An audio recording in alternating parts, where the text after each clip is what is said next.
Baik, selamat sore semuanya. Kembali lagi bersama saya Benny Bulur ya, dari kantor hukum Benny Bulur S.A. Associate. Jadi sehubungan dengan seperti kita dengar semuanya ya mengenai sudah sebetulnya untuk Pak Kur ini KS ya, KS inisialnya saya sebut KS ya, sudah jadi tersangka memang dari beberapa waktu yang lalu lah ya. Nah cuman nggak tahu kenapa ini tiba-tiba banyak muncul dari berita-berita ya.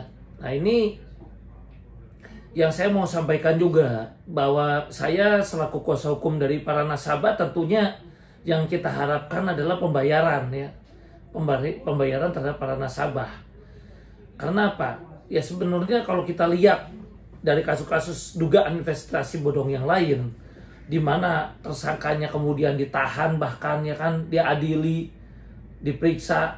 Nah sampai hari ini juga nasabahnya saya lihat ya belum ada juga yang mendapatkan pembayaran, kan begitu sampai hari ini ya kan. Nah karena begini, ini yang kita juga jangan sampai, karena kemudian jadi orang itu biasanya begini, orang itu akan bayar kita kalau dia satu ya, pengalaman saya ini di dalam menyelesaikan kasus yang lainnya ya. Saya udah ada menyelesaikan beberapa perkara tapi tidak pernah saya expose untuk hal-hal yang sudah saya selesaikan. Misalnya ada perkara dugaan investasi bodong B, saya deal. Ya mungkin di sini juga ada beberapa nasabah yang sudah merasakan lah manfaatnya ketika saya berhasil menyelesaikan dan memang sudah terima uangnya, pembayaran. Ya biasanya ya saya tentu komitmen dong. Komitmen itu adalah ya kita tentu nggak bisa pegang lagi. Misalnya kita janji begitu kan, atau kalau kita pegang lagi tentu. Kalau kita belum ada komitmen nggak boleh pegang lagi ya. Kalau toh kita pegang kembali nasabah-nasabah lainnya, tentu kalau kita nego lagi dan deal lagi, tentu pengusaha tersebut juga nyaman karena tahu kita memang fair. Kalau memang nasabah kita dibayar ya sudah, kita juga selesai kan begitu. Tapi kalau nasabah kita nggak dibayar ya tentu sebagai lawyer saya akan teriak dong, aktif dong kemana-mana. Betul nggak? Nah itulah yang tentu harus kita lakukan untuk upaya hukum penyelesaian ini. Nah jadi untuk beberapa investasi, saya nggak sebutkan investasi yang mana yang saya udah beresin, tapi tentu dari para nasabah yang mungkin menyaksikan YouTube ini yang sudah merasakan manfaatnya pun tahu dari kinerja kantor hukum kami. Nah biasanya yang sudah selesai ya sudah, kita juga minta juga ya tidak usah harus cerita-cerita lagi ke yang lain. Kenapa ya? Karena kalau begitu jadi repeat order, kita yang jadi susah sendiri juga, biasanya kan begitu. Ya, tapi ada juga investasi-investasi tertentu yang kadang-kadang memang pengusahanya ingin menyelesaikan ya final. Nah, cara ciri untuk menilai seorang pengusaha itu mau beresin nasabahnya atau tidak, tentu perlu kita lihat ya. Satu, kalau nasabah itu misalnya nih ya, dia udah ancang-ancang ya, dia kabur ke luar negeri ya. Nah dia kabur ke luar negeri, di sini ya dia antepin. Nah ini tentu pengusaha yang sudah tidak punya itikat baik ya, dia pergi. Nah contoh untuk Wana Arta diduga pengusahanya ini memang tidak ada itikat baik ya kan pergi ke luar negeri, nggak bisa ditemuin. Nah itu yang kita harus jaga-jaga ya, pengusaha-pengusaha seperti itu. Diduga, saya selalu bicara bahasa hukum diduga ya, karena kita kalau bicara di dalam YouTube ataupun di dalam wawancara TV ataupun dalam media, kita harus hati-hati ya, karena di sini kita ada lagi undang-undang ITE. Makanya nasabah-nasabah ataupun para klien saya himbau ya, tolong walaupun kita emosi, kita kesal, apa yang kita sudah keluarkan belum dibayar, itu jangan terpancing emosi. Kalau ada yang wawancara terus kita ngomong teriak-teriak mafia tanah dan sebagainya misalnya, atau mafia apa kek, atau kita kata-katain orang dan sebagainya, nah itu bahaya ya. Kalau nggak ada kata-kata dugaan, itu bisa-bisa ya kita dituntut balik. Itu juga untuk menjaga supaya kita jangan dilapor balik biasanya. Makanya di sini saya juga berhati-hati di dalam berkata, saya selalu menggunakan kata-kata dugaan.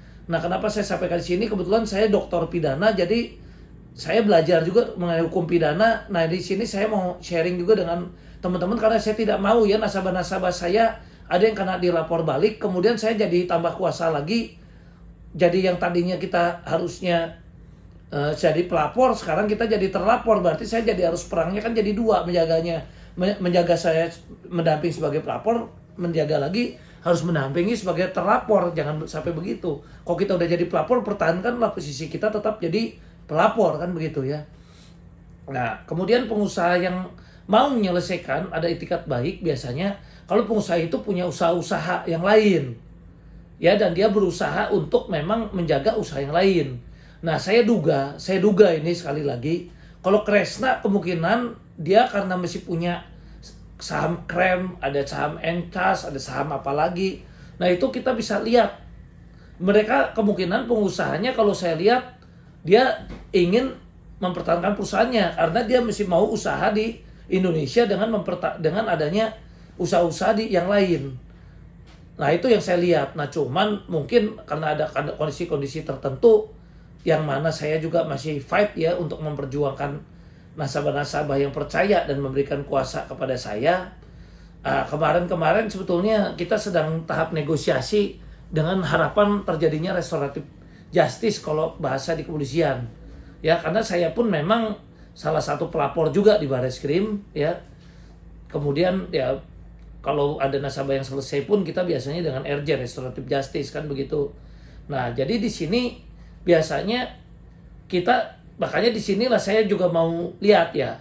Jadi kalau pengusahanya terlanjur masuk ditahan dan terlanjur kasus masuk ke pengadilan dan dia merasa perlu mempertahankan diri, maka yang saya takut dan patut saya duga ya dia akan perang nyewa lawyer yang mahal sekalipun juga untuk perang melawan nasabahnya itu kan juga perangnya juga pakai dana-dana kita sendiri juga. Nah, tapi kalau kita sekarang bisa selesai dengan restoratif justice ya kemudian diselesaikan dan dibayar. Nah, lebih baik uang yang untuk perang itu sendiri dipakainya untuk diselesaikan secara damai karena ada istilah menang jadi arang kalah jadi abu. Nah, tapi kalau tidak ada itikat baik, maka saya sarankan ya sudah, daripada tidak ada itikat baik sama sekali ya lebih baik kita fight sampai penghabisan ya sudah, kita upaya hukum jalan semua, mau pidana, perdata, laporan OJK semuanya juga kita jalankan kan begitu. Nah, tapi di sini kalau saya lihat kemarin memang masih ada negosiasi. Kemarin sebetulnya sudah mulai ada terhadap nasabah-nasabah yang saya wakili ya ada pembicaraan-pembicaraan ke arah penyelesaian secara perdamaian tadinya. Cuman akibat sekarang ramai lagi di berita, akhirnya dia menyatakan ya buat apa saya negosiasi lagi dengan Anda kalau ternyata sekarang saya jadi tersangka dan saya masuk ke dalam dan ditahan. Ya berarti sama aja dong, saya bayar saya ditahan, nggak bayar saya juga ditahan. Ya lebih baik sekalian saya tidak bayar, kan seolah-olah jadi pengusahanya bisa jadi berpikir begitu. Karena dia bayar nggak ditahan, nggak bayar juga ditahan. Ya lebih baik saya tabung uang ini buat saya fight nanti untuk perang, katanya begitu kan bisa jadi begitu. Patut diduga jadi begitu. Nah, inilah yang saya bilang memang di sini kita mesti kasih tenggang waktu dan penyelesaiannya yang baik dan benar itu seperti apa. Nah, sehingga di sinilah saya juga mungkin melakukan suatu somasi terbuka terhadap asuransi Jiwa Kresna ya. Jadi di sini saya lakukan somasi terbuka terhadap Anda semua. Ya, kami sebagai lawyer nasabah akan fight sampai titik darah penghabisan ya. Ya, kalau Anda tidak ada itikat baik. Ya karena ya daripada kita juga nggak dapat apa-apa, segala upaya hukum pun kami akan tempuh. Pidana, perdata, kemudian kita juga akan terus aktif dengan OJK dan sebagainya. Tentu kami akan lakukan ya. Tapi kalau ternyata Anda kooperatif dan mau menyelesaikan betul seperti yang Anda sudah janji dan bicara sama saya, ya kami akan bantu. Bahkan kita akan minta kepada OJK betul PKU itu harus dibuka supaya usaha bisa jalan. Dengan catatan ada suatu perangkat yang nanti dibentuk juga dari tim-tim kita semua ya kan, bahwa ada pembayaran untuk nasabah ya kan, dan skema-skema yang udah dijanjikan itu memang benar bisa berjalan atau nasabah akan dukung. Kemudian Anda kalau juga ada janji katanya mau kasih apa namanya, ada percepatan juga, ada yang surat-surat udah diterima oleh nasabah juga penerimaan suatu properti ya. Kita juga minta properti tersebut memang dengan nilai-nilai dan yang sifatnya win-win solution dengan para nasabah. Jangan para nasabah ini kecewa dengan nilai-nilai yang diberikan seperti dugaan investasi bodong yang lain yang memberikan janji-janji dengan aset-aset yang mana propertinya ternyata nilainya itu ternyata tidak sebanding dengan apa yang ditawarkan. Yang kita minta yang realistis kan begitu. Nah, jadi di sini tentu segala upaya itu kami dukung. Nah, untuk itulah saya buat YouTube ini, karena banyak daripada para nasabah khususnya klien-klien saya menanyakan, Pak Benny sebetulnya Pak Benny ada langkah nggak? Ya saya cerita, saya ada langkah ya. Jadi saya berkali-kali juga sebetulnya sudah melakukan negosiasi dengan pihak asuransi jiwa Kresna, dan sebetulnya mulai ada pembicaraan-pembicaraan ke arah perbaikan lah. Termasuk sebetulnya saya juga memang minta diteruskannya pembayaran untuk nasabah secara keseluruhan. Ya kan, itu umumnya, khususnya tentu untuk klien saya ya kan. Nah, pastilah namanya lawyer juga berusaha berjuang untuk kliennya sendiri dulu, kan begitu. Nah, itulah yang saya mau sampaikan. Nah, jadi di sini kita akan lihat ya, kalau pengusaha itu memang udah nggak ada usaha yang lain, ya kalau saya lihat kalau Kresna ini kan juga punya perusahaan-perusahaan lain yang bergerak di bidang digital. Apa dia mau gara-gara satu perusahaan ini dia nggak misalnya tidak mau menyelesaikan pembayaran, taruh katakanlah AJK nggak mau menyelesaikan pembayaran, kemudian akibat itu dia masuk dan misalnya nih, ya patut diduga misalnya nih dia harus menjalani proses hukum dan sebagainya, kemudian sahamnya turun. Nah kalau sahamnya turun kan dia ngerugi sendiri. Tapi kalau dia bisa menyelesaikan permasalahan dengan nasabah AJK, kemudian saham-saham dia di perusahaan lainnya juga naik, sebenarnya pengusaha ini juga akan untung. Nah kita pun untung karena dibayar.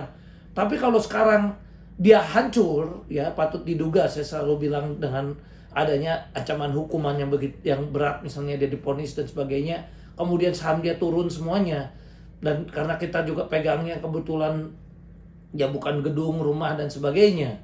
Nah kecuali aset, masih ada aset ya. Nah ini yang memang kita perlu telusuri ya.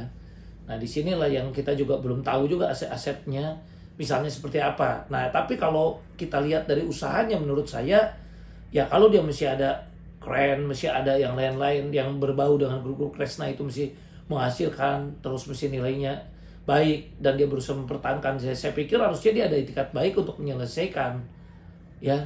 Tapi kalau dia seperti misalnya tidak ada lagi usaha-usaha yang lain, misalnya di dalam grupnya memang ini satu-satunya dan memang nggak ada kemungkinan bisa bayar, ya memang yang setimpal kita lihat juga nggak ada itikat ya, tentu yang setimpal ya hukumlah dia seberat-beratnya ya. Dan kita akan jalankan segala upaya hukum kita, pidana, perdata, kemudian upaya melalui OJK. Tapi kalau kita lihat ada harapan dan benar dia mau menyelesaikan, ya menurut saya yang terbaik justru di dalam kasus pidana ini pun kita mau di polisi maupun di kejaksaan pun, marilah menurut saya yang terbaik restoratif justice.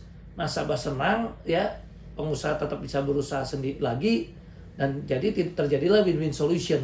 Nah jadi di sini kepada AJK saya berikan somasi terbuka ya, kami tentu perlu jawaban sesegera mungkin ya, dan tidak bisa lama-lama tentunya. Tolong saya minta pertemuan dalam 1-2 minggu ini dengan Anda juga ya kan, untuk kita bicarakan permasalahan ini ya. Kalau tidak tentu ya upaya hukum mau pidana, perdata maupun kami juga melakukan upaya melalui OJK dan sebagainya akan berjalan ya. Tapi kalau Anda dengarkan suara kami, dengarkan saya selaku kuasa hukum dari nasabah, dan betul-betul Anda bertekad baik menyelesaikan, saya lebih suka selesaikan dengan restoratif justice, karena memang menurut saya hukum pidana itu bersifatnya ultimum remedium atau upaya terakhir apabila tidak bisa diselesaikan secara baik-baik.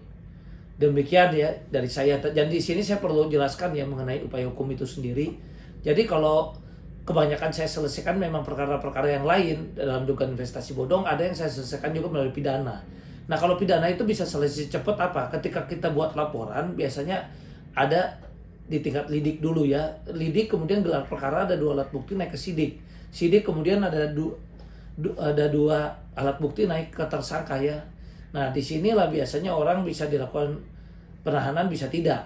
Nah, pada saat dia jadi tersangka sebelum bergulir masuk ke pengadilan, nah kadang kalau terjadi restoratif justice, maka itu biasanya terjadi perjanjian ya kita cabut laporan, ya itu jadi cepat yang pidana. Tapi kalau dari pengusahanya tidak ada itikat baik, nah itu memang bisa berjalan lain lagi ya. Saya bilang, nah contohnya apa yang saya bilang lain lagi, nah ini juga dalam perlakuan majelis hakim terhadap dugaan investasi bodong ini juga macam-macam. Saya ambil contoh. Nasabah dari Indo Sterling juga telah melakukan upaya hukum pidana. Tapi kita lihat Indo Sterling putusannya yang saya tahu kalau nggak salah onslah ya, atau lepas dia. Jadi dia udah capek-capek dinyatakan pidana di polisi, di jaksa dinyatakan pidana, tapi malah di perdatanya malah lepas. Masuk pengadilan, bukan perdatanya, sorry, itu tetap sidang pidana. Ya, jadi di polisinya dia dinyatakan bersalah berarti kan. Nah, kemudian jadi tersangka, di jaksa juga ya, P21, kemudian tapi di pengadilannya untuk kasus Indo Sterling ini sidang pidananya itu dia malah jadi lepas. Nah, inilah yang saya juga bilang, kita juga tidak tahu dengan sistem hukum kita ini. Kadang yang kita harapkan malah A bisa jadi B dan sebagainya. Itu yang harus kita lihat. Tapi ada juga yang memang dihukum kan, kita juga lihat ya kasus dugaan investasi bodong yang lain, contoh kayak Beni Cokro juga dihukum ya kan, Heru Hidayat juga dihukum kan begitu ya, Fikasa juga kemarin terakhir divonis dihukum kan begitu. Nah, inilah yang saya juga sampaikan. Tapi kan sampai sekarang kalau ternyata perang, kadang-kadang ya nasabah juga belum terbayar, tapi kalau bisa selesai dengan restoratif justice ya uang nasabah malah kembali. Seperti yang beberapa nasabah dalam dugaan investasi bodong yang saya sudah tanganin, ya beberapa kembali melalui restoratif justice. Memang ada yang selesai dengan restoratif justice, yang pernah juga di Polda Jabar, terus kemudian di tempat-tempat lain juga ada, ya saya selesaikan dengan RJ. Ada juga yang selesai ya dengan sistem keperdataan, juga selesai dengan proses keperdataan juga ada. Nah, jadi di sinilah yang kadang-kadang sebagai lawyer ya saya nggak bisa bilang cara mana yang paling baik.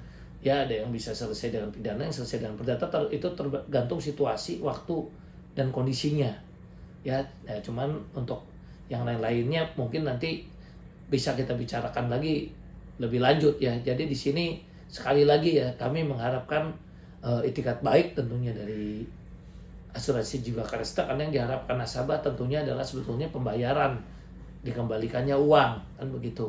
Ya, bukan sistem menang jadi arang kalah jadi abu.